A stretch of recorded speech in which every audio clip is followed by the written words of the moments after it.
Well, hey, everybody, welcome back to the podcast. Got another great Q&A session here with our wonderful health coach, Melissa, and we're going to be covering some really good topics. You guys sent us some great questions for this month.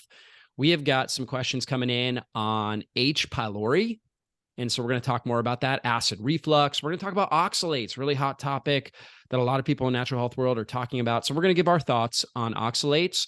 We're going to talk about cortisol, the stress hormone. We're going to talk a little bit about that. We're going to talk about what your diet should look like if you don't have a gallbladder. Really important thing to understand, because you may need to modify your diet if you've had your gallbladder taken out. So we're going to go through that. And we're also going to talk about, in fact, our first question is going to be all about high ferritin and inflammatory agents in our bloodstream. We're going to talk about high cholesterol, some different factors. We seem to always get questions about cholesterol. So almost every Q&A podcast, we're addressing that. So we're going to go through that in detail as well.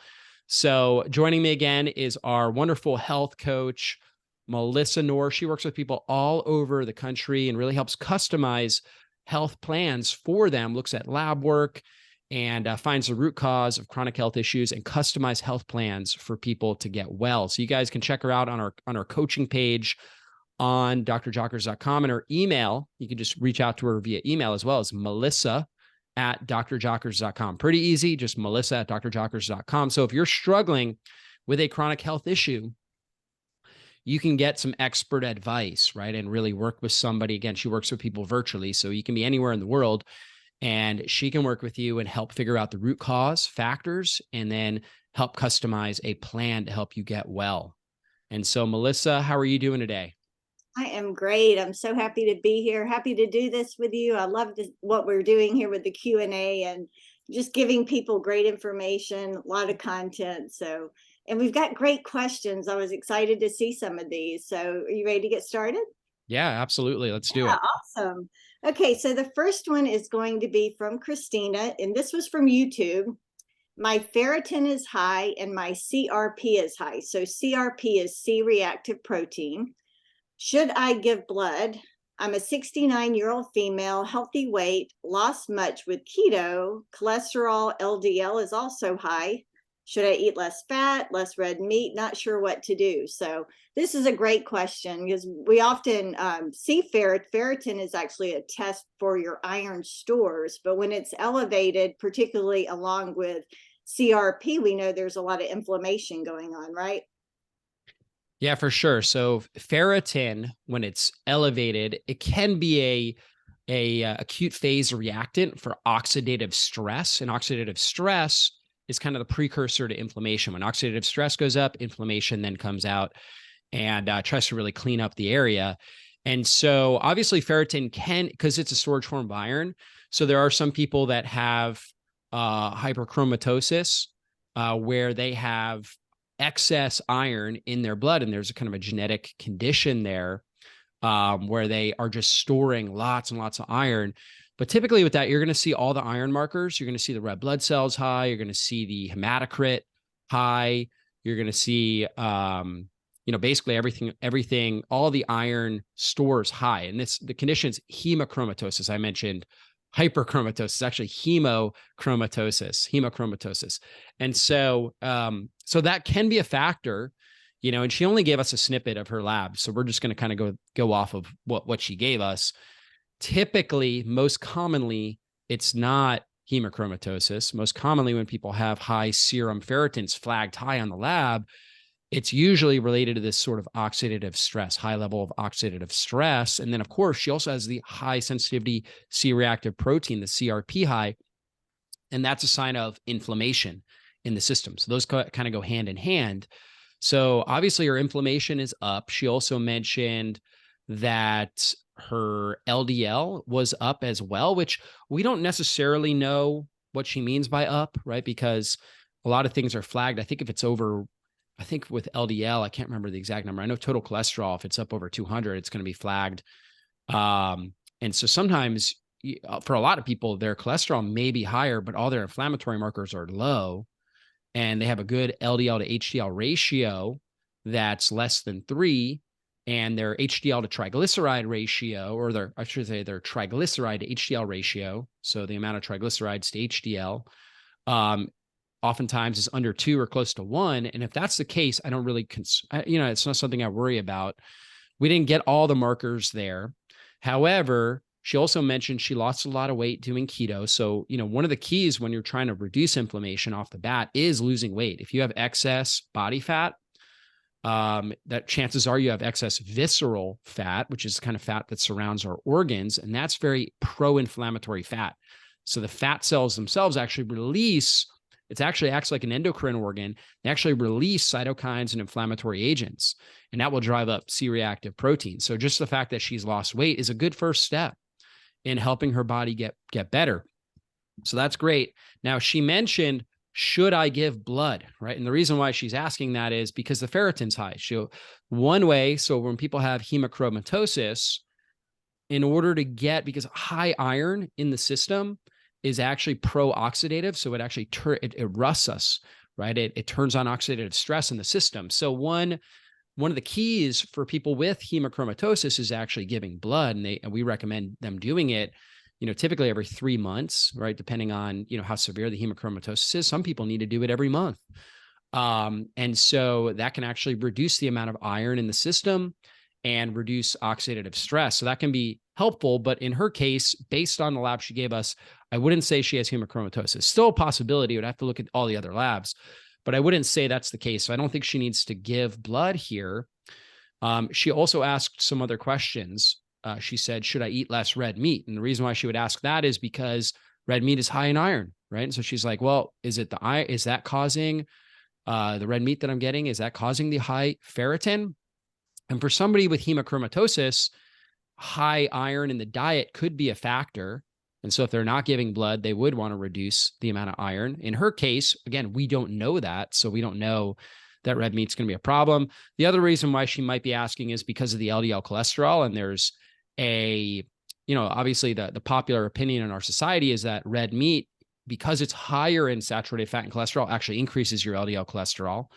Although what we know is that dietary cholesterol really has almost no impact on your overall cholesterol. It really has more to do with other factors like how well your thyroid is functioning, your blood sugar, your insulin levels, right? Things like that play a much bigger role. Your vitamin D, your sun exposure, that plays a much bigger role in what your cholesterol balance looks like. But if you have high levels of inflammation and oxidative stress, that oxidative stress can damage the endothelial lining, the inner lining of the blood vessel, which can then cause a rise in LDL because LDL cholesterol is bringing components to help heal the endothelial lining of the blood vessels, right? It's helping to bring things like phospholipids to help heal cell membranes. It's bringing coenzyme Q10, vitamin A, all the fat-soluble nutrients. It's basically, we think about it like a bus carrying nutrients to help heal a cell membrane. And so we're going to have more of these buses. We're going to need to get more cargo out to the cells if we have higher amounts of oxidative stress and inflammation. And cholesterol, of course, can get oxidized. LDL cholesterol can get oxidized if the root cause, the high oxidative stress and inflammation, is not put under control. So that's really the key, is we got to put that under control in order to get balance in this situation. And so I wouldn't say get rid of red meat off the bat based on what she said, but there are many other things we can do to help reduce inflammation. And Melissa, I'll let you jump in there. Yeah, so my first thought when I read this, just looking at, she has been on keto and her ferritin's high and her CRP is high, is what type of keto diet did she do? Because I often have clients come to me and they've been on keto, but they weren't eating an anti-inflammatory keto diet, because you can be keto and eat very unhealthy. So you could eat, I had a client that was eating the tops off of fast food pizza. Instead of eating the crust, he was just eating the tops off the pizza. Chili dogs, things like that. Or a hamburger at a fast food restaurant without eating the bun. So if you're eating that type of keto diet, then that could be what's underlying the cholesterol possibly, and the ferritin and CRP being high. So one thing I would really want to know is what her diet looked like. Was she eating a plant-based keto? So lots of vegetables with her in her keto diet, and then what she's doing now for diet. And so, and then of course, there's many factors that can contribute to inflammation. Diet is one of the most common. The toxic oils that we get from like canola oil and vegetable oils, those processed oils, refined. I don't know if she's still doing keto, but like refined carbohydrates from processed food. So would love to know what her diet looks like. Also toxins. So different toxins can create inflammation in the body. So looking at her overall lifestyle, is she trying to avoid toxins, and then also detoxing on a regular basis, because we can't completely avoid toxins. They're in every, all of our products. So it's just, ubiquitous in our environment. So we have to take daily steps to detoxify, and supporting liver health is important for healthy cholesterol, and our liver is our detox organ. So those are my main thoughts on that. And as far as not sure what to do, I mean, the diet's really the big piece here, I think. So looking at that, and looking also at any possible underlying infections that may be contributing, or immune system dysfunction that's contributing to the inflammation in the body. We Yeah, for often sure. see That's ferritin high with CRP high when there's infections going on.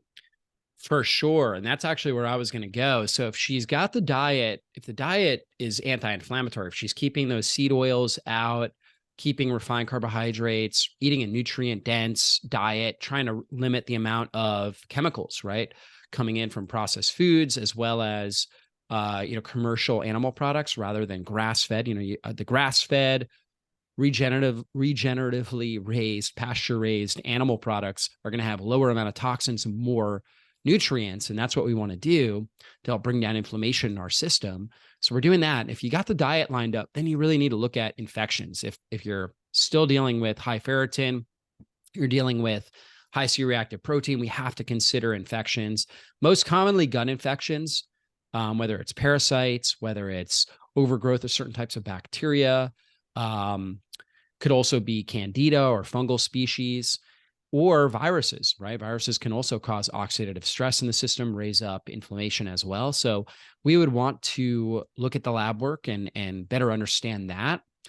And then, another factor could be, for example, mold exposure or some sort of chronic toxin that individual is being exposed to, perhaps heavy metals, perhaps formaldehyde because they got, a new car that's off-gassing formaldehyde, or new furniture that's off-gassing formaldehyde, or they live in a home that's moldy. These are other areas that we would want to address. Our foundation is always trying to get the diet right, but, and diet's important. However, if you're in an environment that is loaded with chemicals, that is creating massive oxidative stress in your body, you're not going to get well with diet alone. So we've got to address those things as well. So yeah, for sure, without a doubt. Now, what are some key supplements that you like for helping bring down inflammation? Okay, so that's a great question. And I have several that we carry. One is Pro Omega CRP. So that is a fish oil with added L-glutamine or glutathione and curcumin. And then I like to pair that with Inflam Defense. So that's just a fantastic product. I actually take that one personally too. So it's got a variety of compounds, including ginger, curcumin. Can't remember all of them right now, but you Yeah, take boswellia, proteolytic enzymes in proteolytic there. enzymes, yeah, and we can add on depending on the level of inflammation. We have another supplement that is proteolytic enzymes, so you could even add that one on, and that would be a really powerful anti-inflammatory cocktail of supplements. So those are my top three that I use with inflammation. Yeah, that's great. And inflammation can come from a number of different sources, right? And so there's different pathways. There is, for example, the nuclear factor kappa beta pathway. There's the tumor necrosis factor alpha pathway that are associated with the inflammasome. There's prostaglandin pathway. And then there's also intracellular, the intracellular mechanism, superoxide dismutase. There's peroxynitrate that these really potent mediators of oxidative stress and inflammation within the cell. And so something like omega-3s. Omega-3s really impact the prostaglandin pathway for inflammation. You have got glutathione that really helps intracellularly with reducing inflammation. They have things like curcumin, resveratrol, boswellia, ginger that really impact the inflammasome and the activation of the inflammasome. So kind of using one or two broad products that have multiple different ingredients, like she mentioned, the Pro Omega CRP on our store, as well as the Inflam Defense, really helps to target all of those pathways to bring down inflammation and oxidative stress. So really, really good stuff. Proteolytic enzymes can be great for bringing down something like C-reactive protein. It's a protein. And so you take these enzymes away from meals, they go in, they help break down circulating inflammatory proteins and cytokines. So, it's another way to bring down inflammation. It brings it down in the bloodstream, not at the root, not necessarily at the root. So that's where the other mechanisms, right? The herbs, the curcumin, resveratrol, things like that, as well as the omega-3s, getting enough omega-3s on board, and glutathione, things that boost glutathione, N-acetylcysteine or reduced form of glutathione or a liposomal form will all impact that oxidative stress and inflammation balance in the system, bring things back into balance and homeostasis so your body can heal. So great question. Yeah, awesome. And a good segue to our next one, because we started talking about gut infections, and one of the most common ones we see is H. pylori. So Mary on Instagram, her question is, I have H. pylori and acid reflux. What sort of diet and supplements should I take to get rid of this? Yeah, this is really good. H. pylori is a very, very common infection. It lives in the stomach. So most of the microbiome is not in the stomach, right? It's in the small intestine and the large intestine, particularly the large intestine. H. pylori is one of the very few, I think it's really the only that I know of that loves the stomach environment. Okay. And so it gets into the stomach and it releases an enzyme called urease that binds with our hydrochloric acid and creates ammonia and lowers or I should say, it actually raises the pH, lowers the acidity in the stomach, raises the pH in the stomach, and creates an environment that it can really survive and thrive in. And it burrows. It's kind of a spiral rod-shaped bacteria, and it loves to burrow in the mucosa in the stomach, where it releases enzymes that actually degrade the mucosal lining in the stomach. And that's how, the stomach is able to survive. It has to produce a lot of acid. In fact, in order to digest a steak, for example, it needs the pH needs to be around 1.5 to 2.2, which is very, very acidic. If you got that on your skin, it would burn your skin. The reason why it doesn't burn the stomach is because we have this very thick mucus layer in the stomach that protects it. But H. pylori starts to degrade that stomach lining, and neutralizes the pH. So it brings the pH, doesn't allow the pH to get that acidic. And that's super important because you need that in order to sterilize your food, in order to break down protein, in order to break down and absorb minerals, vitamin B12, right? So people that have chronic low stomach acid levels, not enough stomach, often end up with protein deficiencies because they can't break down the protein into amino acids effectively. They end up with zinc deficiencies, iron, oftentimes anemia, not always, but sometimes calcium, magnesium deficiencies. They can develop vitamin B12 deficiency. So a lot of different problems there. And H. pylori also it's a gram-negative bacteria, and that means it has two cell membranes, and it will release one of those cell membranes when it dies off. And that cell membrane, it's actually called a lipopolysaccharide, which is a really potent inflammatory mediator. So it really drives up inflammation when we have overgrowth of H. pylori, just drives up whole body inflammation. And it's, one of the major reasons why, it's not the only cause of acid reflux, but it is a significant contributor of acid reflux. And the reason why is because you need a very acidic bolus. A bolus means basically pre-digested food in your stomach in order to open up the pyloric sphincter to move food from the stomach into the small intestine. When you don't get the pH of the stomach acid low enough So you don't get enough acid in there. Food just sits in the gut, and it will start to basically break down, putrefy, create gas. And that gas will put a pressure up on the esophageal sphincter and open it. And now this acid that, we have this thick mucus lining, so we don't feel it in our stomach. We don't have that in our esophagus. So now that acid jumps up into the esophagus, burns the esophagus, and we get that acid reflux. And so it's a major contributor to that.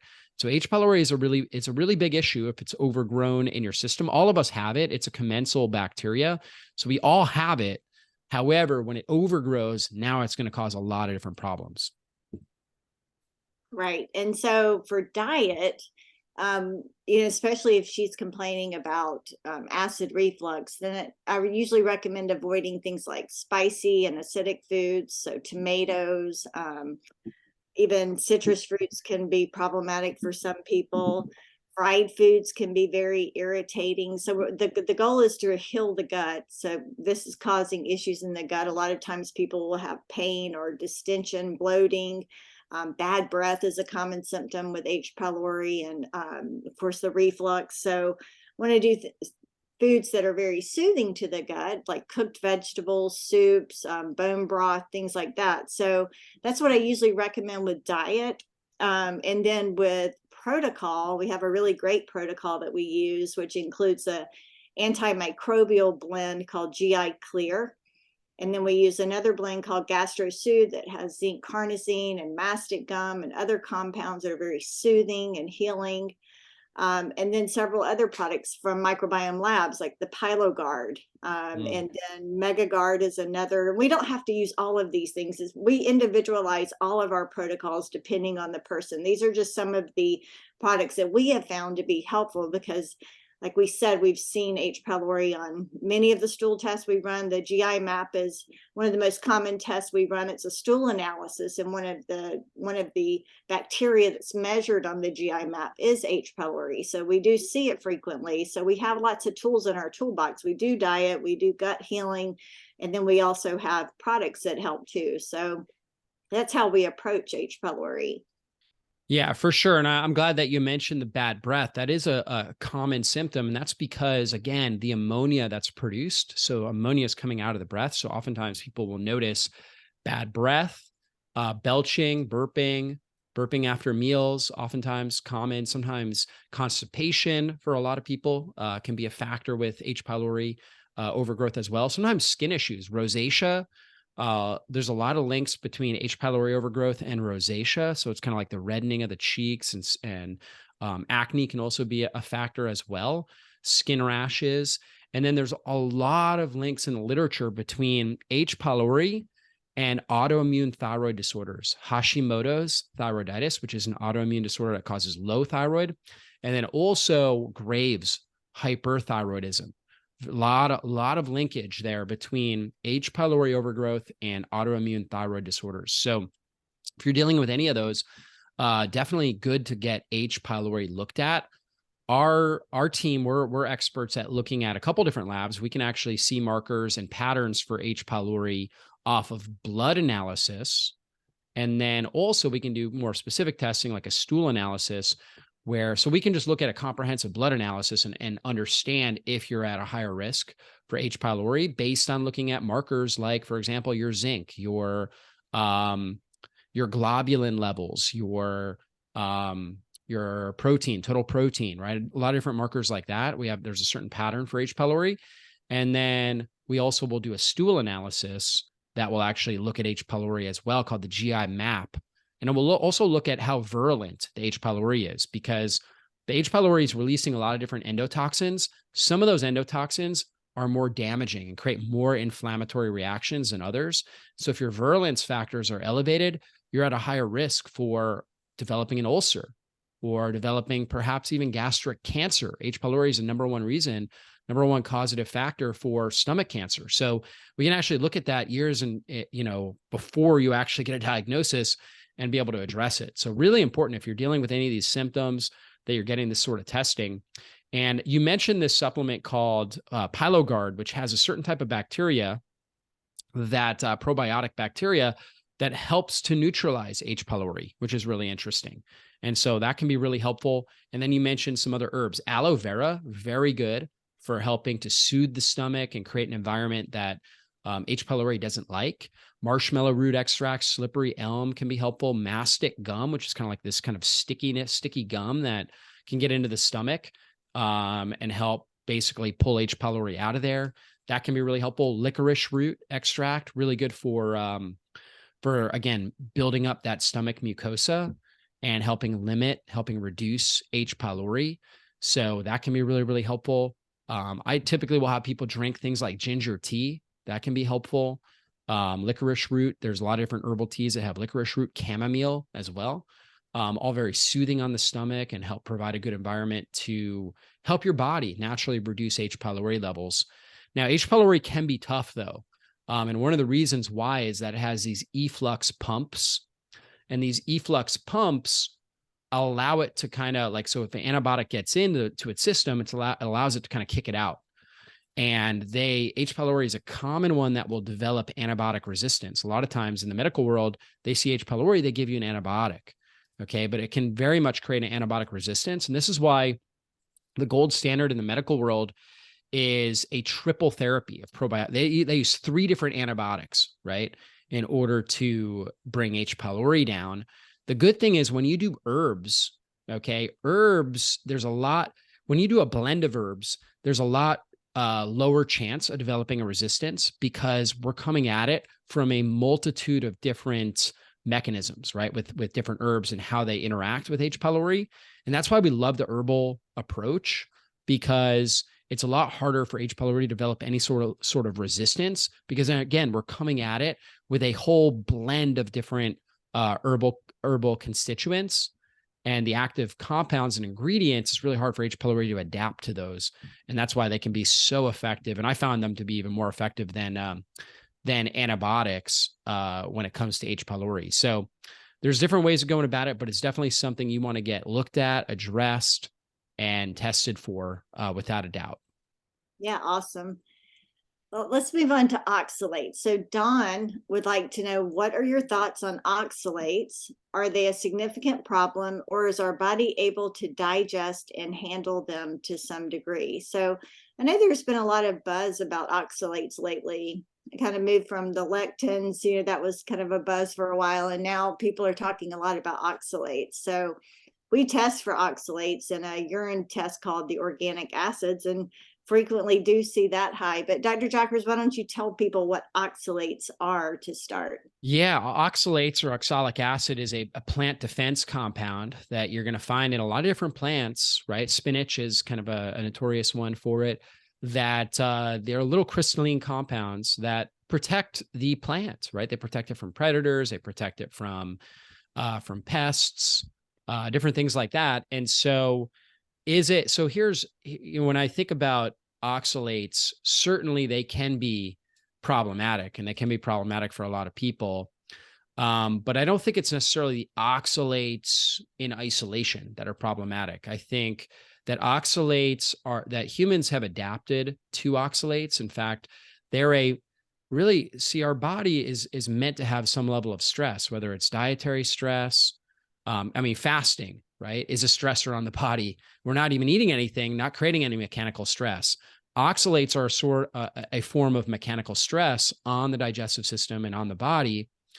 However, we should naturally be able to handle a certain amount of stress, and actually some level of stress from our diet actually makes us stronger and more resilient, more stress resilient. Normally, we have a bacteria called Oxalobacter forminges, and this Oxalobacter eats oxalates. It loves oxalates. It's a normal commensal member of our gut microbiome.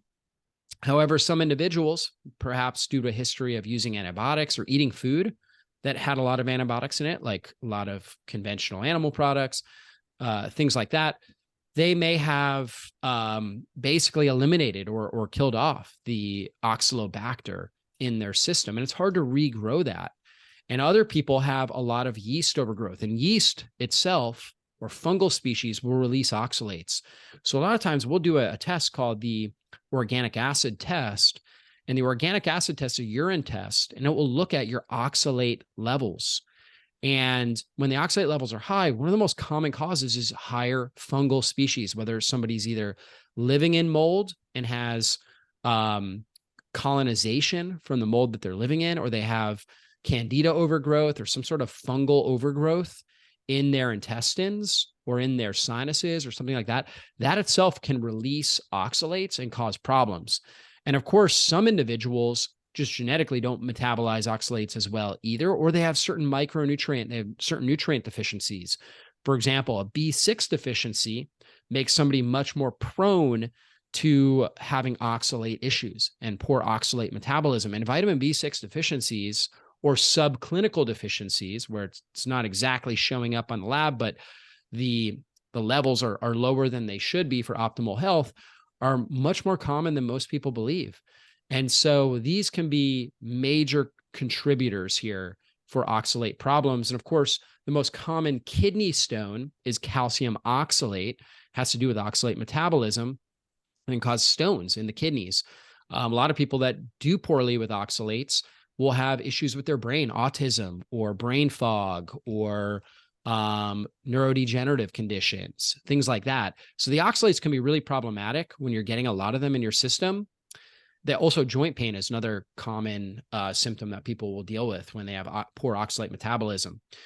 So to kind of summarize that, oxalates can definitely be a problem for a lot of people, but it's not necessarily because of the dietary oxalates.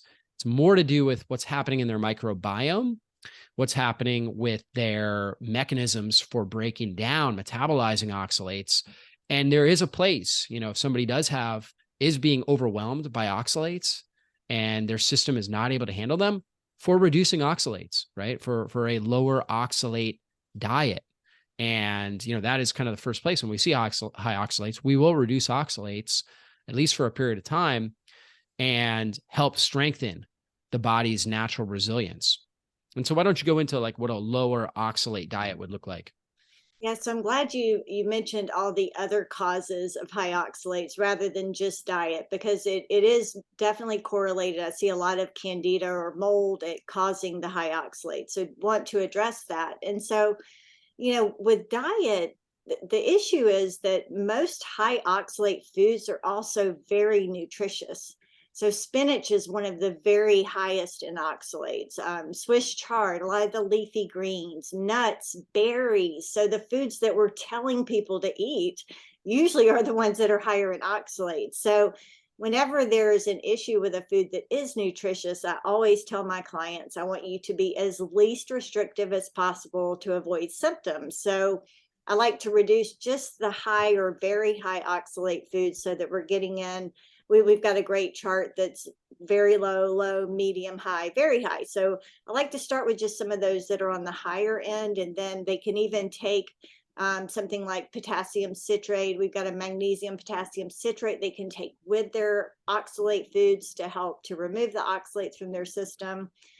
So that's what I encourage people to do with the diet portion. And another really, really important part of this, because some people will see high oxalates and then they read something and they start to worry. And so they'll just take all oxalates out of their diet. And that is not what you want to do. You want to slowly reduce oxalates from your diet, because if you reduce them too drastically, you'll get something called oxalate dumping and you will feel terrible. So don't want you to do that. Just, you can reach out to me. I'd be happy to send you that list, and we can just reduce those very high to begin with. But the key is to address the why. That's what we're always looking at, is the why. So the why often, as Dr. Jockers said, is candida or mold exposure. So we want to look at that, address that while we slowly reduce the oxalates, and then hopefully get the oxalates down and you can continue to eat those super nutritious foods.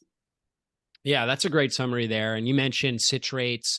Citrate naturally binds to oxalates and helps pull it out.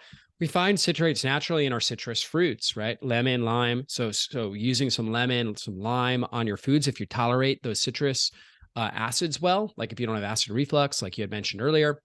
And so if you're doing that, that's going to provide natural citrates. And then we'll use a supplemental citrate And usually magnesium is really helpful for people with oxalate issues. So we like to use the magnesium potassium citrate. It's been shown clinically and in studies to help bring down oxalate levels. And so that works well.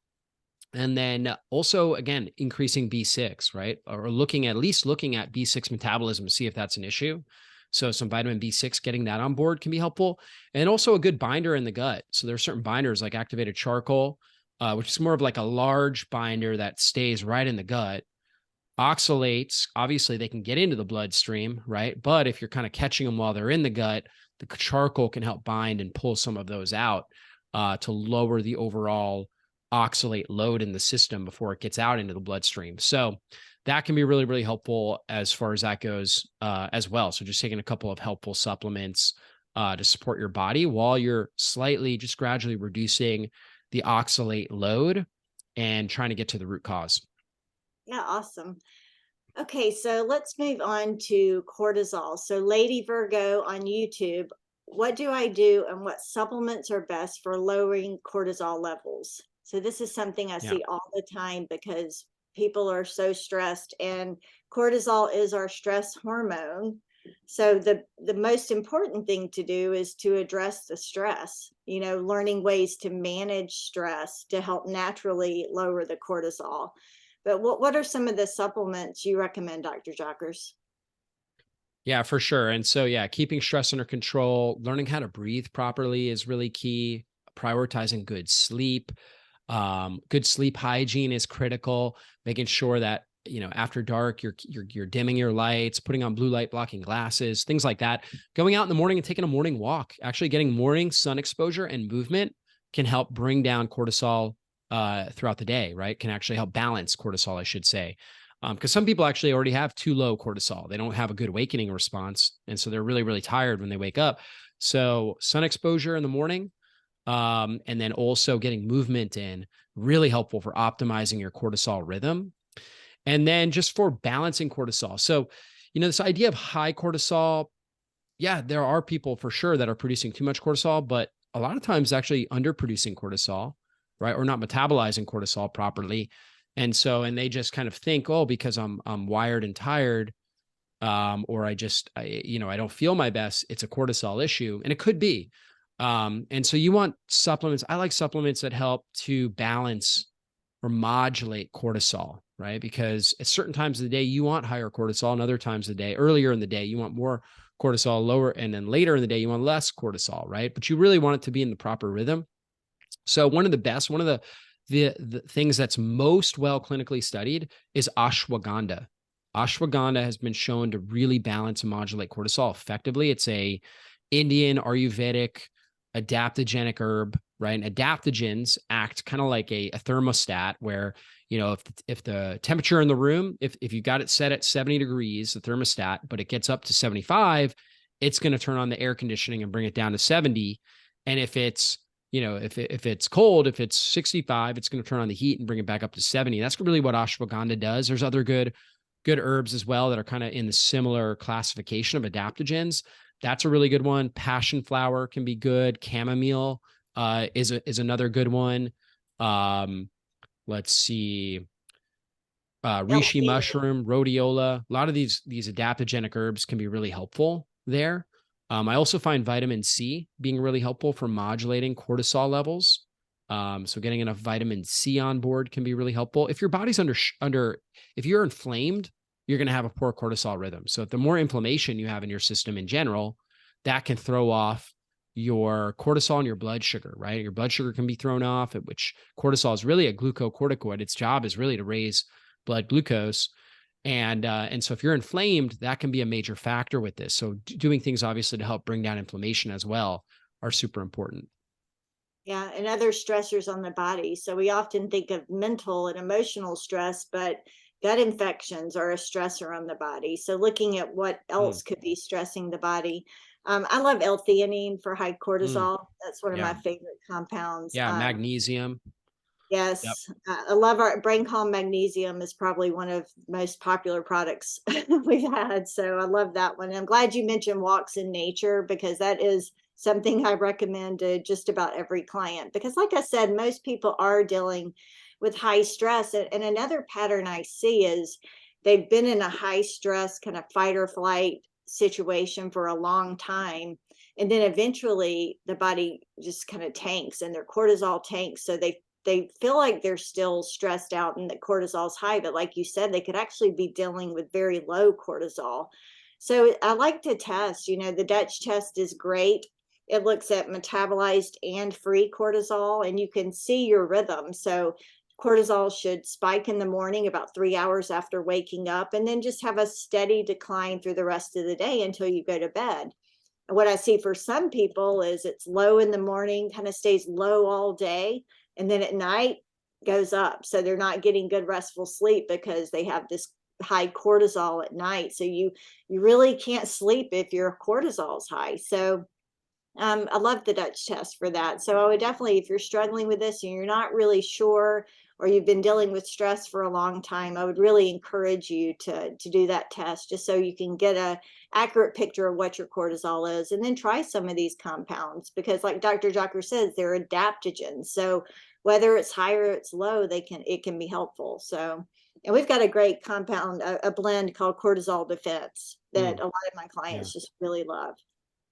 Yeah, for sure. And yeah, talking about going out in nature in Japan, what they do is they, a lot of these businessmen are working long hours. They have very, very good discipline, and hard work ethic is really prized over in Japan. So a lot of these men, they're working 60-hour weeks or whatever it is.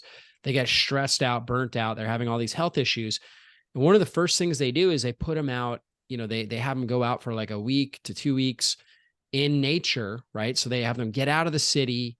They go to like a little, small little place, little log cabin or something like that in nature, and forest bathe, right? And it's actually like a clinic, right? That's what they do for people that are depressed, burnt out, right?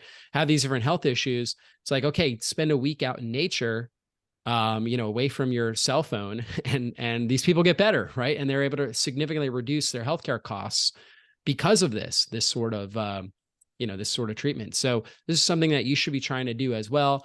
Reducing your time on electronics can be a really, really big factor with getting your stress hormones back in balance. Trying to get out in nature. When you get out in nature, there's healthy electromagnetic frequencies that help to naturally bring you back into homeostasis, balance, and help optimize your health.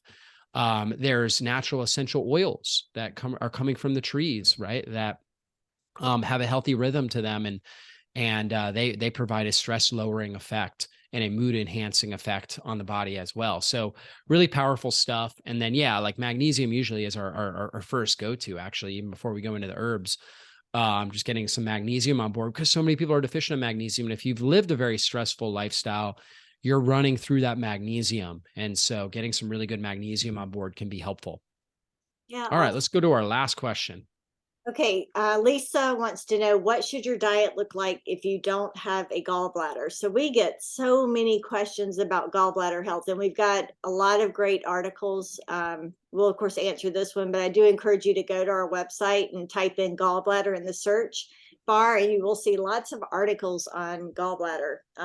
Whether you don't have a gallbladder or if you have gallbladder issues, a lot of people have their gallbladder and they're trying to avoid losing the gallbladder, because that is a very common surgery. So lots of information about supporting gallbladder health too. So Dr. Jockers, with no gallbladder, what should your diet look like? Yeah. So some people without most people without a gallbladder, I mean, we got to think about, okay, why do they not have a gallbladder? Well, we talked about stomach acid earlier. Okay. And so when you are not producing enough stomach acid, you are not able to produce enough bile, meaning that the stomach acid, you should have a very, very acidic acid. We talked about getting it down to 1.5 or so pH. And then as it goes into the small intestine, so it goes through the pyloric sphincter, which separates the stomach from the small intestine, it hits certain receptors in the small intestine. And those receptors say, okay, acidic bolus coming in, we need to produce an alkaline substance. That one of the main alkaline substances is bile, as well as bicarbonate coming from the pancreas. So it causes the bile ducts to contract and release the bile.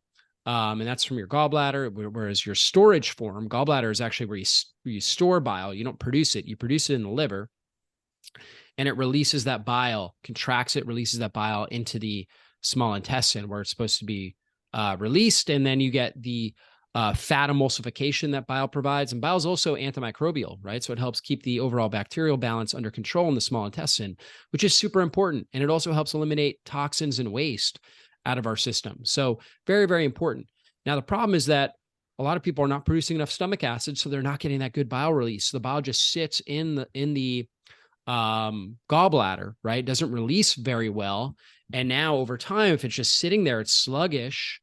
And now it can start to develop gallstones. On top of that, hypothyroidism actually is one of the major contributing factors when it comes to low stomach acid, because you need good thyroid hormone production to activate the stomach acid to produce it. And then you also need it to activate the gallbladder, right? And to produce the right consistency of the bile, because when people have gallbladder issues, when they'll end up with very thick, sluggish bile that has a lot more cholesterol. So bile is really three things: bilirubin, which is a breakdown product of red blood cells, cholesterol, and bile salts, these particular salts, choline, taurine.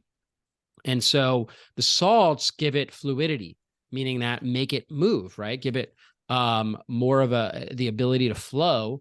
And obviously the cholesterol component is making it is thicker. And so these people, when they have hypothyroidism, poor thyroid hormone activation, you're going to end up with thicker, slower moving, more sluggish bile. And then that is an environment that can cause gallstones, right? And obviously that's typically the reason why people are getting their gallbladder taken out, is these gallstones building up in there and causing problems. Now, if you just get the gallbladder taken out, you haven't actually got to the root cause, because the problem wasn't the gallbladder. The symptom was in the gallbladder. That was way downstream, where the gallstones got stuck in the bile duct and causes significant symptoms and pain and a gallbladder attack. And so we've got to get to the root cause. And what is the root cause? Oftentimes there's infections that are associated. H pylori, we mentioned, right, being one of the main ones that's associated with both hypothyroidism as well as gallstones and people getting their gallbladder taken out. So we want to address that. There's different parasites that are also major factors there. There's even Klebsiella and other bacterial imbalances that can cause problems. Candida and other yeast can cause issues in there. And so all of those can cause sluggish bile flow. And, again, if you had your gallbladder taken out, you still have bile being produced in the liver. And there's a good chance you have congested bile ducts in the liver as well. And so we want to obviously address the root cause. And then when we're looking at the diet, of course, we know that bile's main job is, one of its main jobs is fat emulsification. So you're going to need to lower the amount of fat that you consume in a meal. Meanwhile, you want to support your stomach acid production. So you may want to take something like betaine hydrochloric acid, right? And so betaine HCl, which helps bring your stomach acid down low enough, right, to be able to break down the protein effectively. Ox bile, supplementing with ox bile can be really helpful. Pancreatic enzymes, all helpful for the digestive process. So lowering the amount of fat. So usually I'll recommend for people to consume roughly about 25, 30 grams of healthy fat in a meal, or more, depending on how many calories they need. But usually most people do just fine with 25 to 30 grams of healthy fats coming from things like extra virgin olive oil or coconut oil or avocado or grass-fed meats, wild-caught fish, eggs, things like that. With somebody that doesn't have a gallbladder, we may need to reduce that down to 20 or 15 grams, kind of find an area where they can metabolize it and they feel good when they eat that food. But if they're doing too much fat, they don't feel good, right? They feel really nauseous. Food just sits in their stomach. They get more gas, bloating, constipation, diarrhea. So we may need to lower the amount of fat in the meal and eat more frequent meals. So normally I'm a huge fan of 2 to 3 meals, in somewhere around a 8-hour eating window or something like that. So with people without a gallbladder, in some cases, some people are without a gallbladder are able to do that just fine. For some other ones, they need small meals every, let's say, 3 hours or so within their eating window. And so, and you always want to try to get somewhere around 25, 30 grams or so of protein in every single meal. Okay. And then get some healthy fats on board. And then you can obviously add in colorful vegetables, fruit, things like that, to support that. But you're going to need to reduce the amount of fat in your meal when you don't have a gallbladder. In most cases, I have seen people that don't have a gallbladder and they do just fine eating higher fat meals, right? Healthy fats and proteins. But we have to look at that. And if you are having issues with your digestion, reduce the amount of fat in those meals and potentially eat more frequently. Yeah, and then also some bile healthy foods to include. So lemons and limes are great, apple cider vinegar, cilantro, parsley, a lot of the herbs are great for bile flow. Dandelion greens are one of my favorites. Celery, turmeric, green tea. So there's a lot of different bile healthy foods you can also add to when you are having healthy fats, or just when you're not, just to help support bile flow and to support liver health. So the things you do to support gallbladder support the liver. So we want to support the liver and the bile ducts in the liver so that you don't have that stagnant bile in the liver. So those would be other suggestions with diet. Yeah, for sure. That's great. Really good information there. We always say bitter is good for the liver. So things that are more those bitter types of herbs, really, really good for liver function. And again, the gallbladder is just really an appendage of the liver. So it's almost like you got a part of your liver taken out, right? A storage area. And so you want to really support your liver, support bile flow when you do that. There's other good supplements as well. We have a great one called Bile Flow Support that has things like dandelion. You can do dandelion root tea, ginger tea, dandelion root tea, really good for bile flow. And we have a great supplement. It's got bile salts in it, Bile Flow Support. It's got different bile salts, choline. It's got dandelion in there, a bunch of different herbs that help support bile flow, right? So check that out. There's another one called TUDCA as well, TUDCA, which is got a lot of good research on it as far as helping regenerate liver cells, as well as supporting really good bile flow. So those can also be very helpful supplements for individuals that have had this, that can be, really supportive with this process. So good stuff. I think we're out of time here. Guys, we could just talk for hours on all of these different topics, but hopefully you guys enjoyed this, and you can send questions into us on my YouTube channel, on my Instagram, Dr. David Jockers on Instagram. If you're not following me, Facebook, you can also send them to info@drjockers.com. If you have great questions like these that you want addressed on the next Q&A. And again, reach out to Melissa. Like I had mentioned earlier, she works with people all around the world, helps look at labs, helps customize natural health plans to help people get well and reach their health goals. So you can find her at melissa@drjockers.com. That is her email address, melissa@drjockers.com. Thanks again, Melissa, for joining us, and we'll see everybody on a future podcast. Be blessed. Bye.